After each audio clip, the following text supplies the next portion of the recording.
Okay.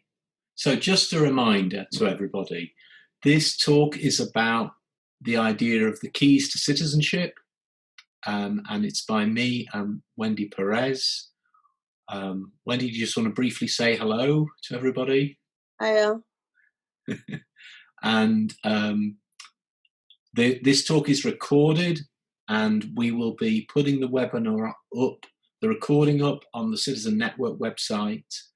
A reminder to everybody to, if you want to join a global movement for equal citizenship, it's free to join Citizen Network, so please do.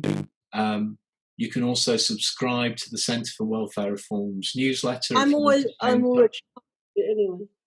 Sorry, Wendy, say that again. I'm already part of it. I'm already part of it all.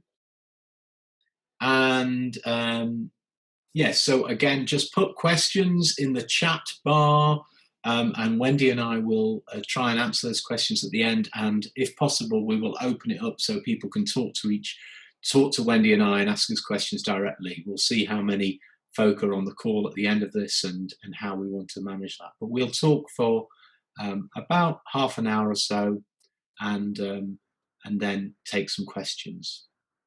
So I'm going to begin by just talking a little bit about the keys to citizenship and where the idea came from originally.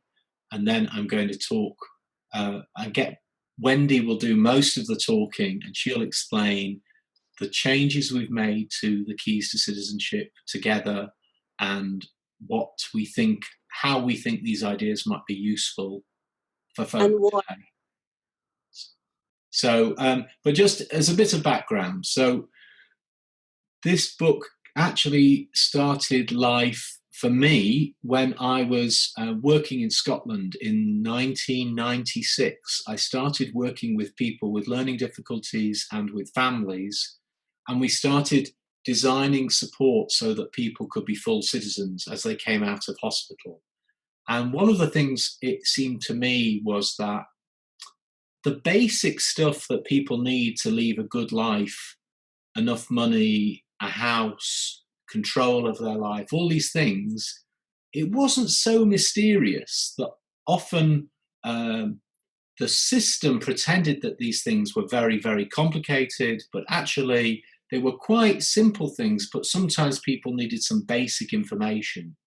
So one of the simple ideas was like, let's get that information into the hands of families and people with learning difficulties and social workers, so that instead of people with learning difficulties being put into care homes and institutions and day centres, everybody would get the chance to think about what was important to them in their life and start doing the sensible things that made sense.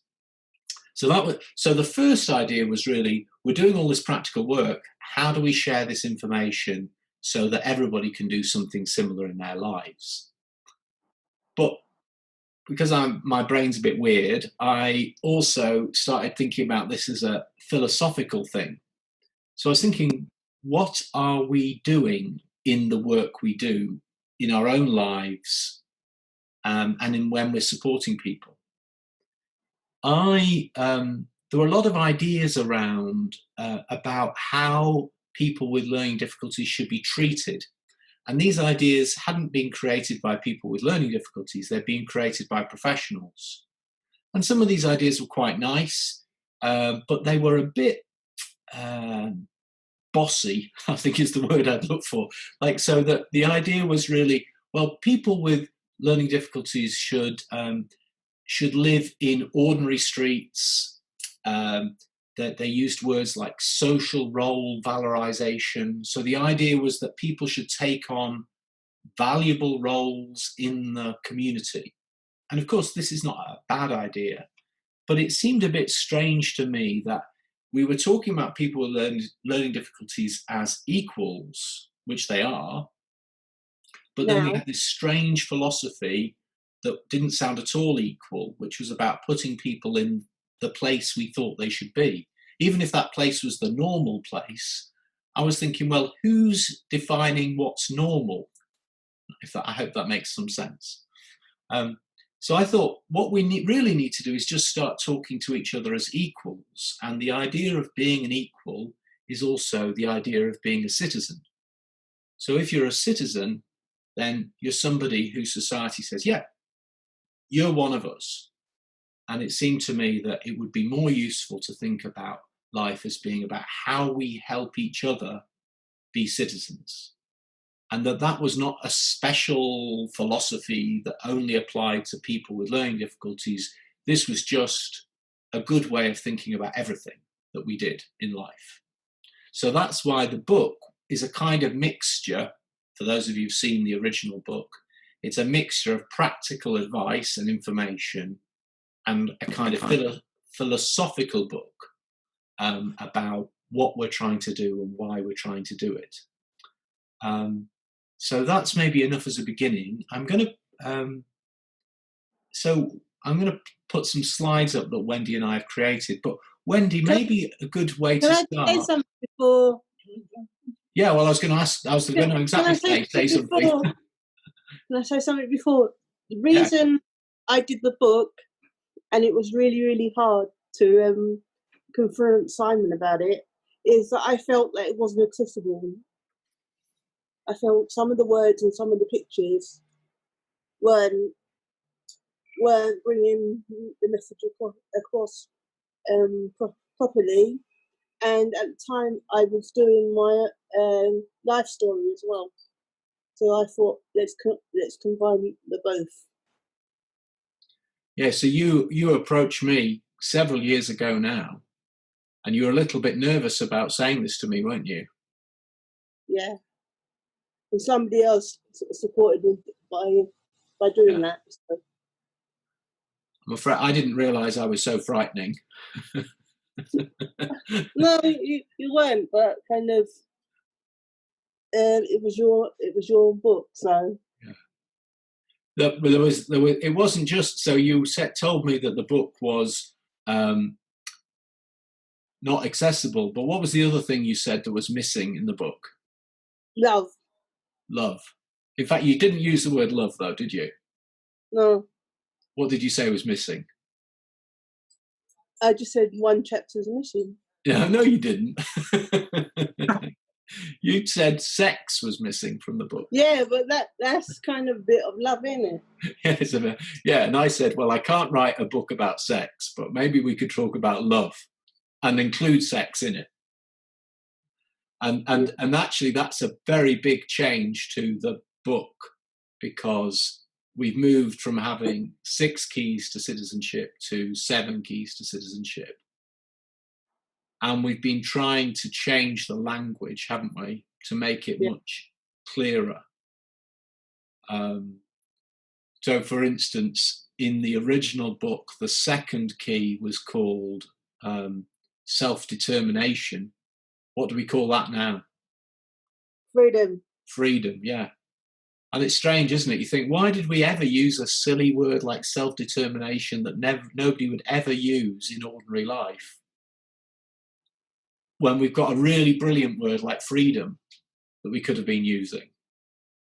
So it's been fantastic working with you on improving these things and trying to think about how to find the right words and the right way of explaining these words. And we're just about to, I've got to take August off to finish writing the new book. And I think we'll probably produce more than one thing that we will publish very soon about this. But I'm going to put the slides up now, and Wendy and I will talk you through the slides. Okay. So this is the so it's the keys to citizenship. Okay. This is the way we kind of try to picture it now. So Wendy, maybe it's a good thing to say, why did you even like the original book, and what did you like about the idea of citizenship? Because I lived my life that way, and I wanted families and people that we work with to live that life, and I don't want people into boxes. What do you mean by people living in boxes? What are you thinking of? I want people to take the control of, decide what they want to do, not people being told what to do. And that's something that can happen quite a lot to some people, especially people with learning difficulties, can't it? Yeah. People being told, oh, well, you've got to go to the day centre, you've got to live in this residential care. They don't want to go, and you've got to go back to the day centre before you can go somewhere else. Yeah. And as we said in this slide, the other thing about the keys to citizenship is it's not like a new box. It's really just saying, not that we have all the answers, but these are the good. It's giving you a guide of what you can do. Yeah, good questions maybe. The different dimensions or things you need to think about. So, a good place to start. I mean, you can kind of start anywhere, really. You don't need to start with this one, but it is quite useful to think about. A really good question is, how does my life have meaning? Do I have a sense of purpose? What Simon's trying to say is you can use any key to start that you want to use. Purpose is, why did I do this book? I did this book because I want people to live the life I do. And I want to show them that they can. This is what my job's all about. So that's very important to you, Wendy, isn't it? That more and more people with learning difficulties can live a full life. So, yeah. One of the things you say all the time is, why is there always a question when it comes to people with learning difficulties? What do you mean by that? Because people think people don't know that they can do stuff, and why isn't there a question when other people can't do stuff and we have to prove it more? So what you do in your own life, just reverse it to a person with learning difficulty. And some of the image on here is really just different key ways you can think about how you can find meaning in your life. So the idea that people have gifts that they want to share is one way of thinking about how a life has meaning. What kind of resources you have and how you use them. Who are the people in your life and how you are linked to them. What role do you play in your community? And what hopes do you have for the future? Sorry, Wendy. Who are the people that you can trust? I mean, really, really trust. Yeah. It's hard to think about your future positively unless you're with people you really trust, isn't it? Yeah. So, but this is true for everybody. Everybody's life needs to be a life with meaning, isn't it? It's not a special learning disability issue. And I think a lot of people without learning disabilities actually are sometimes caught in traps where their life doesn't have meaning. They're in jobs they don't believe in. They're just doing things they don't want to do, but they don't know how to stop. Should we go on to the next key? Yeah. What's this, Wendy? Freedom. I know we've got stuff on the slide, but I'm gonna change this into a story. You can see the slide, but I want to change this into a good story. I actually have the freedom I want, do what I want when I want to do it, but there is an actual story. I went on a retreat with the last job I did, and it was when a hurricane was on, and I wanted to go. I really, really wanted to go. So I went. I was scared. There was hurricane and there was lightning. I was scared. I'm not saying I wasn't, but I kind of wanted to do it and prove. So I went, but it was scary. So that's what I mean about freedom. I can do what I want to do, and people do not question what I want to do. At this, they don't question what I want to do. They know they'll get told off. But I've had to work on that. That people don't question what I do. But I've had to work with people to get them to believe me. You have a voice. You have control. People take your decisions seriously and listen to you. But that's not true for everybody, is it? But I've had to work on that. Yeah, so some of that comes down to your courage. What about people with who maybe can't use words? Not a lot of people went. Yeah. Put it because they were scared. Yeah, they didn't take the flight to Amsterdam. But I did. So, how does this apply to people who can't use words, for instance, Wendy? You can look at their body language, and if they don't like something, no offense, but they chuck it on the floor. They chuck it on the floor and they say no.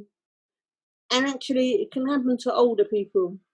They might think if I say something, my service might be taken away, or they might not listen to us. So I'm not saying that just happens to us people with learning difficulties, but it can happen to anyone.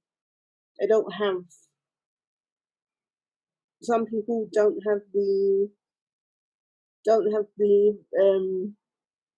Are scared to say what they want to say.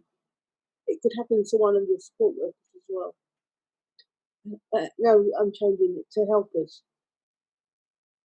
It could happen to Simon, couldn't it?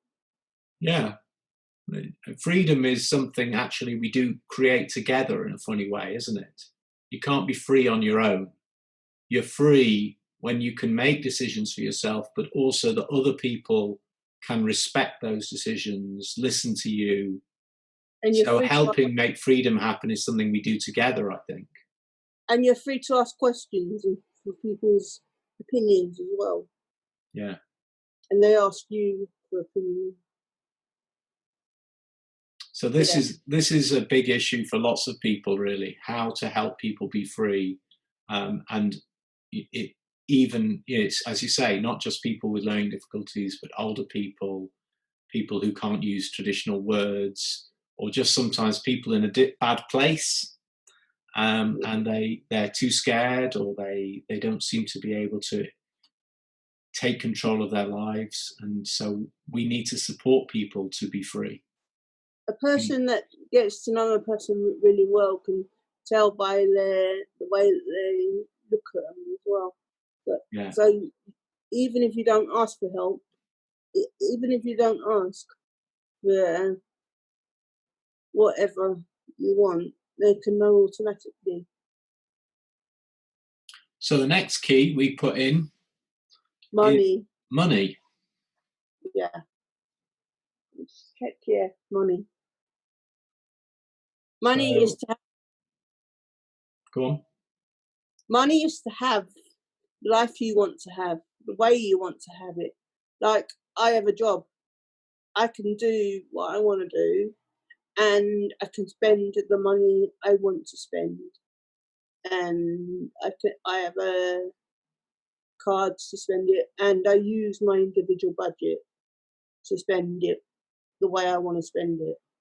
Sometimes I might decide to do something different on one day. Just say my life isn't mapped out for a week. It's not mapped out for a week. I'll just do what I want to do on the day. And in fact, you were one of the first people in the country with learning difficulties to have an individual budget, weren't you? Yeah. Why did you want that? Because I wanted the freedom, and it's the way I've always lived. An individual budget is different to a direct payment. A direct payment is blocked. You can't. It's blocked on what they think you can do, what they think you want to do.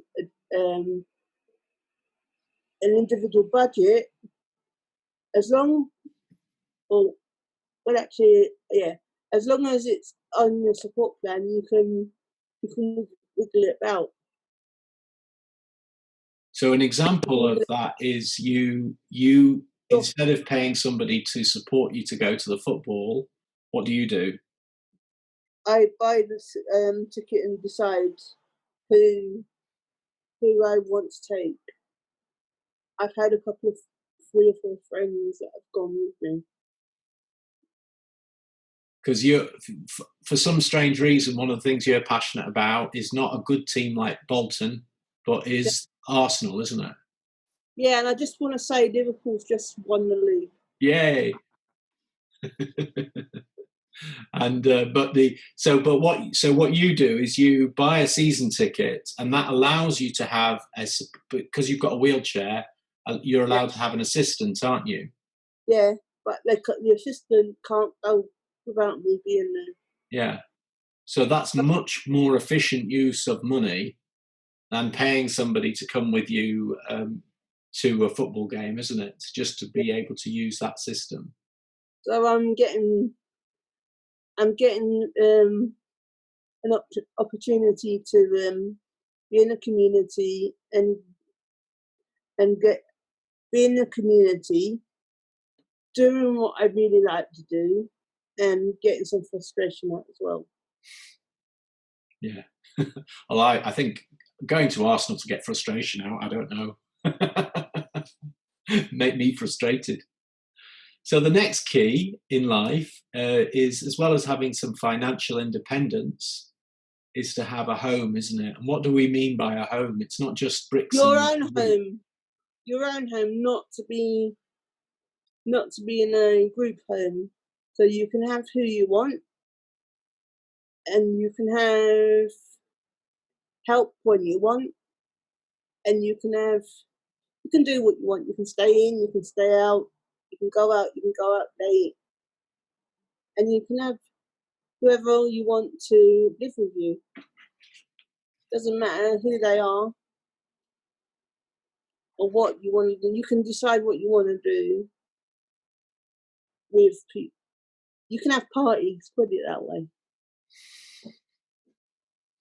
Whereas you can't have it in a group home. You don't, because they have to do shift changes, and you have to be out. You have to be out and come home when they want you to come home. Yeah, you mentioned a very good example of a campaign called "Stay Up Late," didn't you? Yeah. Can you explain to people? Some people might know about this, but for people who don't know about "Stay Up Late," how would you explain it? Okay, say if you want to go out, you have to go out at the same time, at the time that they want you to go out if you're in a group home, but you have to come back before. It's like when you're in hospital. They have to have a report. They have to report about what's happened in the day to the people that are going to stay up night. So they have to have a handovers, aren't they? Handover. Yeah, they have to have a handover thing. But when you're living on your own, you can choose who you want, and you don't have to have a handover. You have the freedom to have whoever you want. You can stay overnight or whatever you want to do. That goes into freedom as well. You're free to do. And you have your own key help. So help, which is something we all need, isn't it? Sometimes people behave as if they don't need help, but there's next to nothing in life you can really do on your own, is there? So you can't, if you need a help can be paid or unpaid. Like I was going back, you can have people that believe in you to help you, but you wouldn't go to a bank to help you buy clothes, go to the shop help buy clothes, and you wouldn't do the other thing. You can choose who you want to help you. It's not, oh, you can either pay for them or they can come in and out automatically. Mates can help you and you can help them, so it's a two-way or three-way. You can ask for support, you can ask what people think and want about if you're not sure about what you're doing. One of a good example of good help, isn't it, is one of the things you do with your individual budget is you, instead of having physiotherapy, which you're entitled to, you use a personal trainer. Why do you do that? Because I'm free and I'm part of the community. So you regularly go to the gym, don't you? Yeah, I can't at the moment, but yeah. Yeah, before COVID, yeah. And what do you like about having the personal trainer though? It's a one-to-one thing, but you're part of the community, and in the community you have a shared interest. Yeah, so you've got a good relationship with him as well, haven't you? I think. Yeah, sometimes. Sometimes when you makes me work too hard, no. I can say no and yes or whatever. Yeah. And he wants, but sometimes we get to talking to other people. Yeah. So. Yeah. And actually, also, that's where you know who your mates are. People that really, really believe in you know. That's when you know who your mates are, because your friends can be friends, but your mates can be friends is different. Mates is different, because your mates you can do anything with. But sometimes you're put into groups because they want to be your friend. People think that they're your friends, but you can always tell. Or they're put into groups because it's an easy thing. But they might think they're your friend. You might think they're your friends, but they're not. And then same with help as well, because they haven't seen anything else. They don't know. So whoever they might, because they haven't seen anyone else, they might think that they're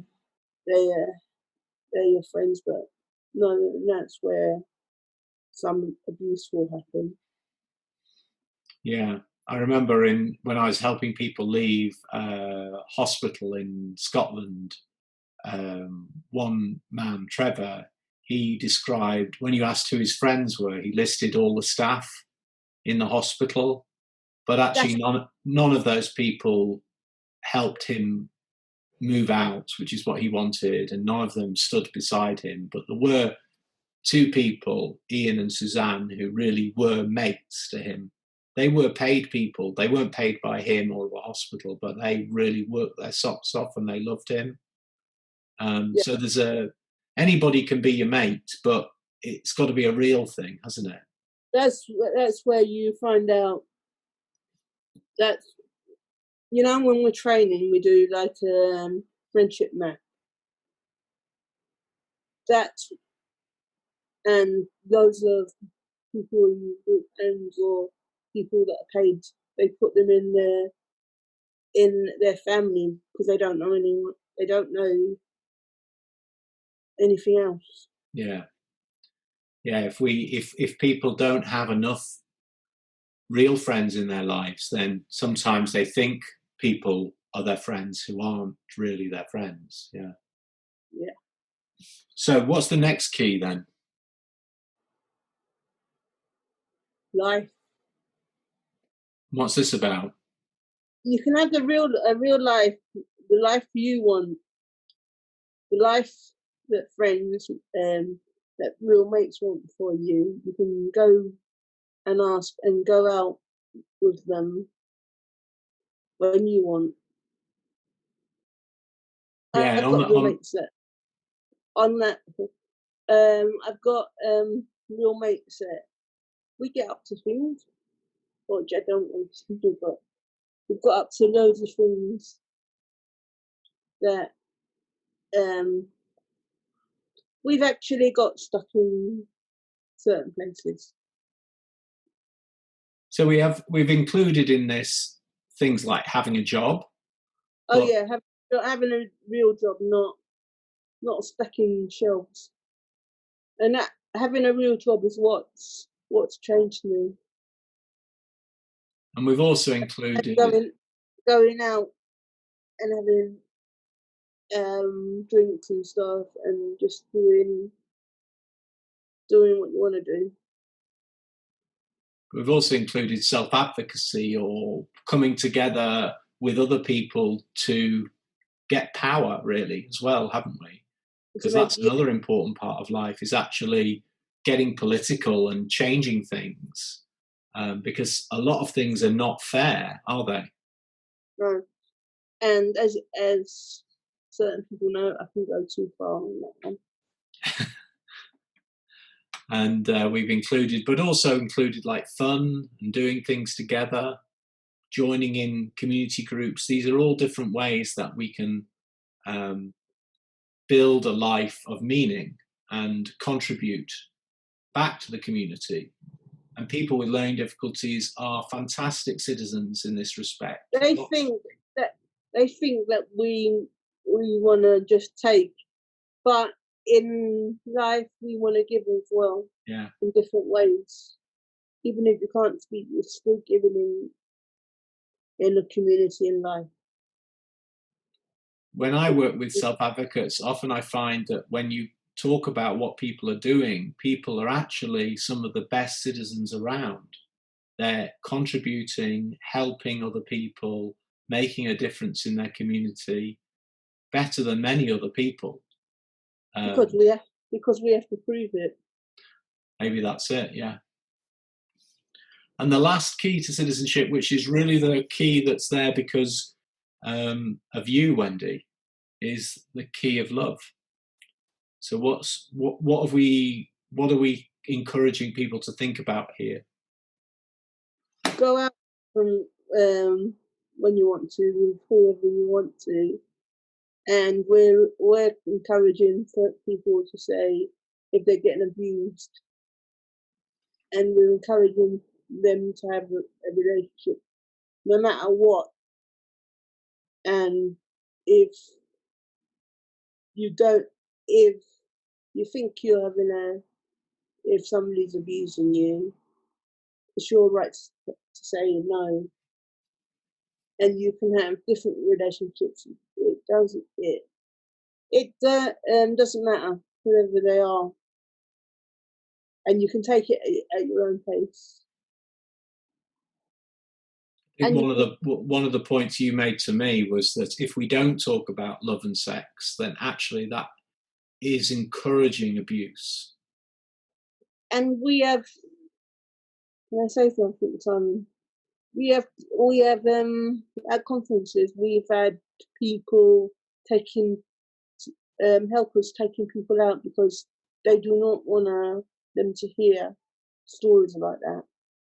They're frightened for people to get that information. But that's where a lot of abuse can happen. So So what I'm saying is more information is power. And the other thing I suppose we're talking about here is that having lovers or having sex is important, but so are other aspects of love. Yeah, friends and family can love you in different ways. You know who's by your side when you want them, and you know who isn't.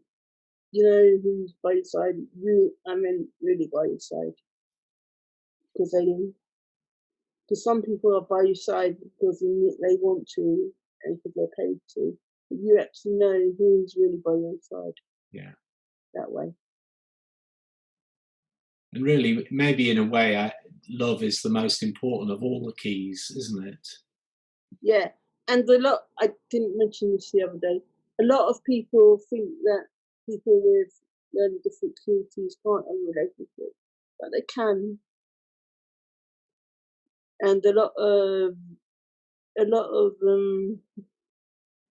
families are broken up. Say if the family's had a kid or something, they're broken up because they think that they can't support them. Yeah. But you can get the right people to support you. So that's why I think love is important. So that brings us towards the end.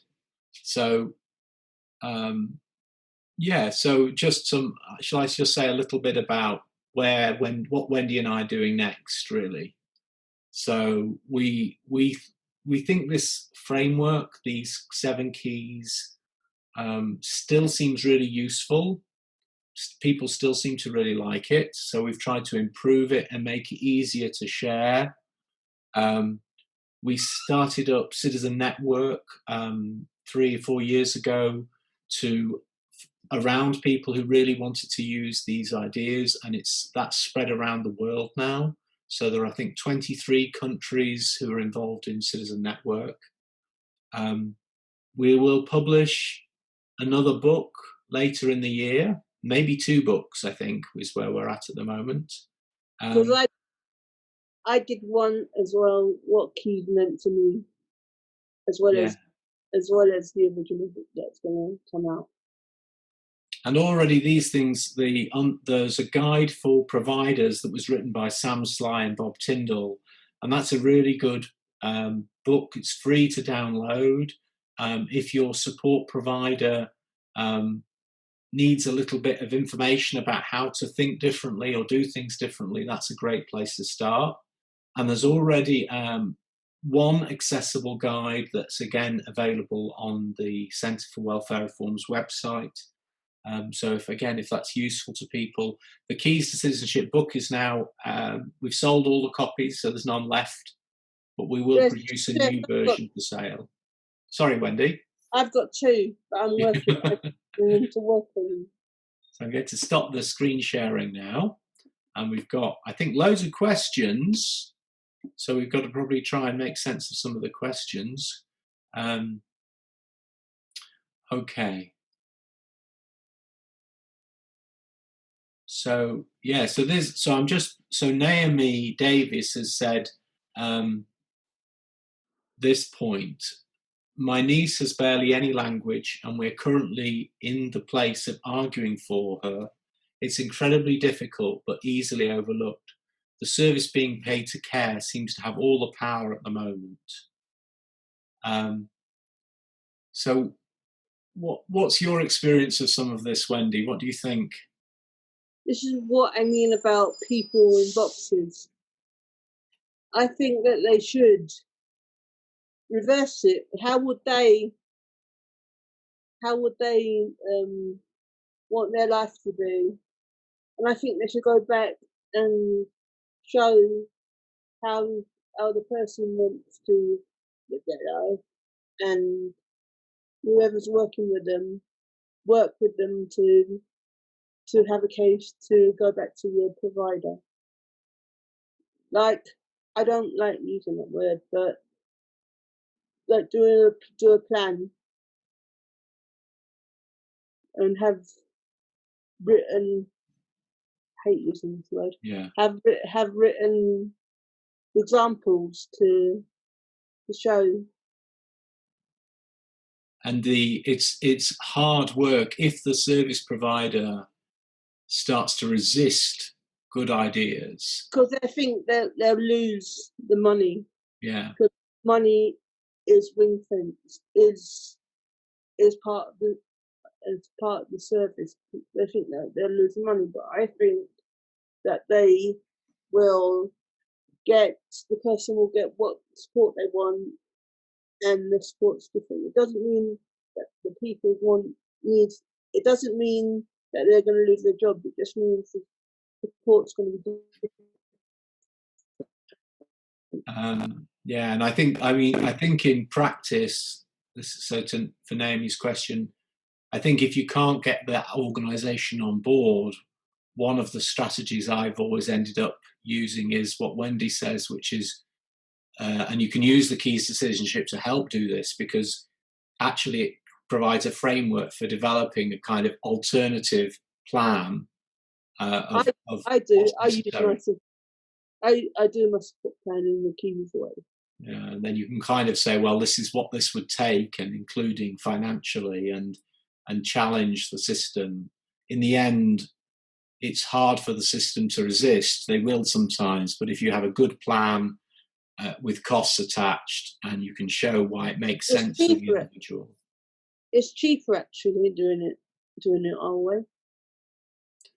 Almost always.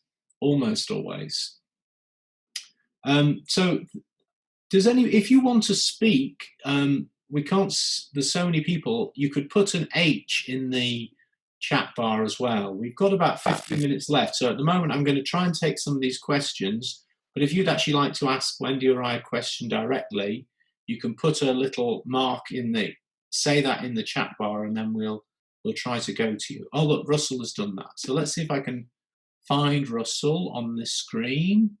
I've unmuted myself. Oh, you've unmuted. Well done, Russell. So what's your question? Right. Wendy or whoever, right? I used to go to a day centre, right, in the Wirral for 30-odd years, right? And can you hear me? Yeah. Yeah, because I left the day centre to go in the community, Wendy, and I really enjoy working with like CWP, Jenny Carter and Vicky and whoever else knows. And I work in a cafe. I've been doing it for 21 years, and I'm still in the cafe in Heswell, but I'm still there. Been there for 21 years, but I work for CWP up in Chester every now and again whenever they need me, and the comms team. That's my question. Are you making the point, Russell, of the power of almost the self-advocacy group there? No, but I say I work with CWP doing like volunteering work. What's CWP? Cheshire and Wirral Partnership. As Jenny knows, and Vicky and who else on there. And is that a support provider or an advocacy group, or what is that? I don't know. I just got involved with. Also, I work in. Wendy, I work in a disability cafe in Chester as well, called Dial House, and I really enjoy it. People like yourself, anybody can come in 5 days a week, like 10 o'clock till 3 o'clock. I mean, except for Wednesday when they close at 12 o'clock. But anybody's welcome to come in, like, for tea or coffee or lunch. It sounds like you're living a life of citizenship then, Russell. Yeah. See, Jenny's put one on the screen then. Jenny's put, we are CWP Chester Wirral Partnership. So, Vicky, you wanted to come in too, I think.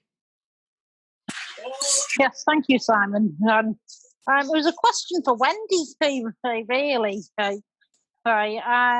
I just wanted to know how in the early times of this, and have you found you faced any barriers? Most notably,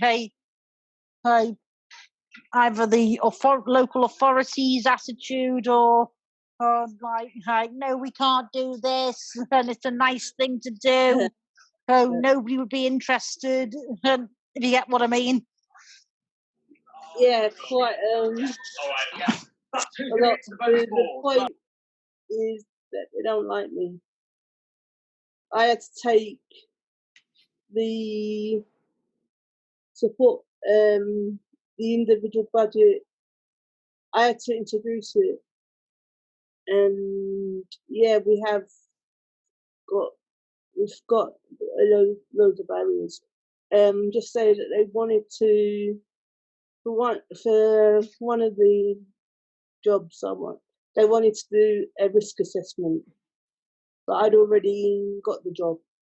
Oh, bloody hell. Don't even get me started on risk assessments. I was just the day before they said that. I was just about why the audience gave that reaction. to start the job on the same day.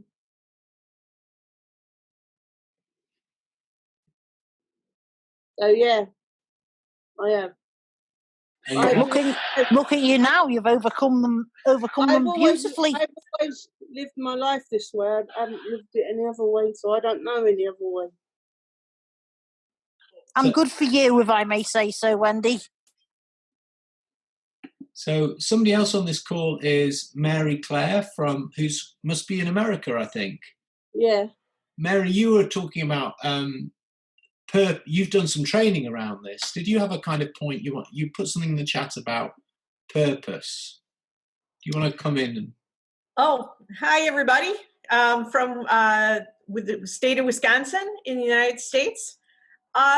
No, when I just shared that when we have talked about this with groups, I'm always amazed at how sometimes those who are in quote professionals think that people aren't going to understand all this. And yet consistently, whenever I've talked about the 7 keys with people get most excited when we start talking about purpose. That it seems as if, because I think that is one of the cruxes of life, crux being sort of that center point for all of us, where we say, it's why I get up in the morning, purpose. And so that's to me always when you, Wendy, when I got to hear you in person, hi Wendy, I'm a big fan that I've never got to meet you, but hopefully when COVID ends, Simon and you are going to come back over to the Midwest here in the United States. But when I was hearing you talk about that, I just think that is so important. And I really don't. I just wanted to say, though, if I have a little bit of time here, Simon, I think for me, one of the things you said today, which I had never thought about before, which is now going to show up on my Facebook page, is freedom is something we do together. And I'd love if you and Wendy could maybe expand on that a little bit more, because I think that's a really fascinating comment for citizenship, that freedom is so much in the United States, freedom tends to be seen as a individualistic thing. So if you have anything to share, Wendy or Simon, on that. Wendy, do you want to say anything? I could get all philosophical, but what would you say, Wendy? I would say that people have freedom. Anyone can have freedom. Anyone can ask for help. You know, if I didn't have freedom, I wouldn't be here where I am today. I think people are scared of being challenged because, again, they think that they're going to lose their jobs, but the jobs are going to be different. Yeah, as soon as you start thinking about freedom seriously, it has to be something that involves other people, doesn't it? Because, I mean, unless your image of freedom is, I don't know, you're in a box and you're just dancing and doing whatever you like. Well, like, is that freedom? I don't know. It's no relationship. It's just some strange eccentric activity. But once you're in the world, your freedom is about relationships, isn't it? Yeah, if I'm asking for something, that other person needs to be willing to listen to me, understand me, feel that what I want is reasonable, and they'll. You see what I mean? It's always social. Sorry, Wendy. I think people should be free to do what they want and ask people what they when they want help or when they want to be free. I think the person should be in control of it, like the people that they're working with are in control of their own lives.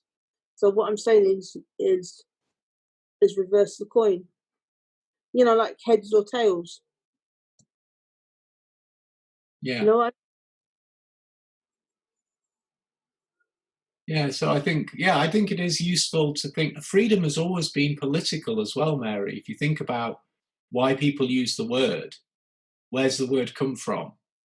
There's a Greek word for it, I think eleutheria or something. But the point is that it's created by communities to describe something that they want to achieve together. We want to be free. That's you know, and whether it's battling racism and slavery or anything else that we think of where the words come from, it's come from a desire to be free with other people and through other people.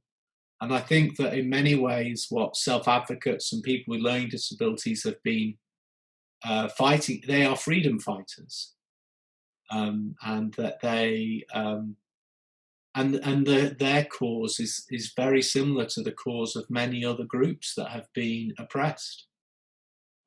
No, we're free to vote, but people don't know how to vote because the people that support them don't want them to vote for whatever they want to vote for.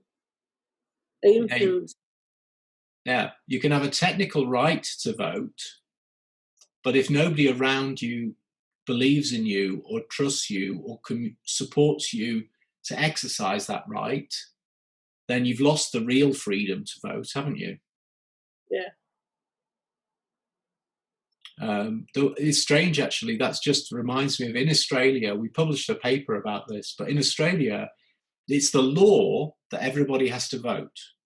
And yet, strangely, people with learning difficulties never vote. If Nicholas put it on there, I've put my views on voting on the website. Is it on there? Yeah, what happens in Australia is a kind of strange prejudice that people can't seriously really vote, so nobody ever bothers to support them to vote. And so actually the whole service system is basically making people with learning difficulties break the law, because it's actually the law to vote in Australia. Do you see what I mean? Yeah. But because of the lack of faith and trust and support, that right is nullified, and in fact people are even forced to do something that's illegal. Yeah. There was a really interesting point by Kevin as well. I don't know if Kevin wants to talk about it, so if I can find Kevin, but Kevin was also talking about many of these issues applying in the workplace itself. Are you there, Kevin? Do you want to say something? Yes, thanks, Simon. Yeah, I'm doing lots of stuff on LinkedIn at the moment, which is I can't see anyone. No, okay. Kevin's talking though, Wendy. I'll put my video on, but if I leave it on, I get system problems. But see if it comes up. Hi there, Wendy. Oh, yeah. Thanks very much for your involvement in this. It's really, really been beneficial and really just makes it so much easier to understand, basically. But on unemployment, there's a huge percentage of people that are employed and they're not engaged. That means basically it's costing billions, if not trillions of money across the world because employees are not engaged. And I just wondered whether this concept that we've got here, which is for the whole of life, has a similar sort of description of what makes a good job. You know, what makes citizenship in the workplace sort of thing. And yeah, that was my question. So interestingly, one of our friends, Wendy and I both know, whose name is Kate Fulton, and who works in Australia. Oh yeah, don't get me started. Yeah, but Kate has done it. She's asked exactly that question, Kevin, So it's a really good point. I hadn't thought about it, and Is she on?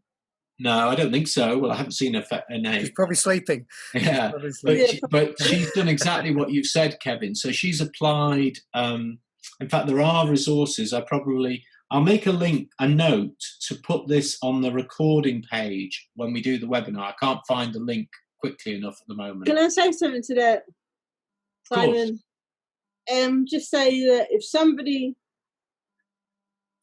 and this applies to you, if somebody doesn't believe in you, the job doesn't work. I was believed in, so at Paradigm, so I will carry on doing the work.